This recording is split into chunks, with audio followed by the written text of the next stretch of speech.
Salut. Aujourd'hui, je vais travailler avec vous. Comment savoir si tu as compris la leçon ou non? Comment faire pour mieux la comprendre? Qu'est-ce qu'on doit faire pour réussir ses cours, pour s'augmenter dans ses études, pour avoir un niveau très haut? Alors, qu'est-ce qu'on doit faire après chaque cours? Si je rentre à la maison, je ne dois pas arrêter mes pensées.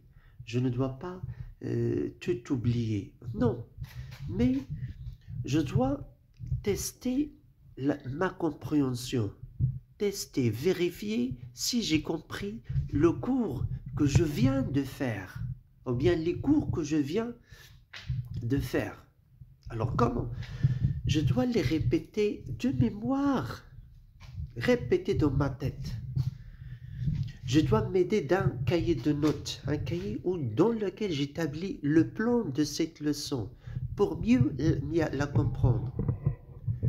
Si tout ça se passe bien, si j'arrive à faire les deux techniques facilement, ça veut dire que la leçon était comprise. Si je n'arrive pas, je dois noter mes difficultés et les montrer à mon professeur.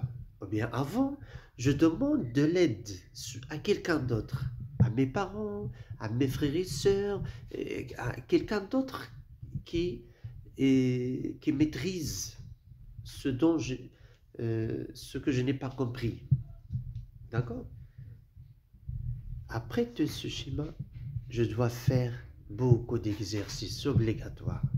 Je ne me contente pas seulement des exercices que le maître m'a donnés, mais je dois chercher d'autres exercices par l'internet, dans les autres livres, ainsi de suite. Je dois demander, je dois me poser les questions, je dois beaucoup de choses. Il ne faut pas rester fermé. Il ne faut pas dire que le maître ou bien le professeur m'a donné deux exercices finis. Non.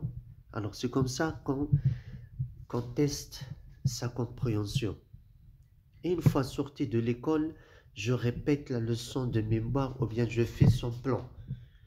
Comme ça, lorsque l'examen s'approche, je ne vais plus réviser ces longues leçons que j'ai écrites dans les cahiers, mais je révise seulement ces plans-là. Et j'ai déjà fait beaucoup d'exercices. Alors toujours, chaque matière a besoin ou bien chaque jour, je dois faire beaucoup d'exercices. Je dois m'ouvrir sur l'autre. Je dois ne pas être timide. Je ne dois pas avoir peur. Je dois demander l'aide aux autres. Mon père, ma mère, et d'ailleurs, c'est pas de cette façon que je discute avec les autres. Sans oublier de noter les remarques, les difficultés, et je les montre à mon professeur pour les réexpliquer. Merci.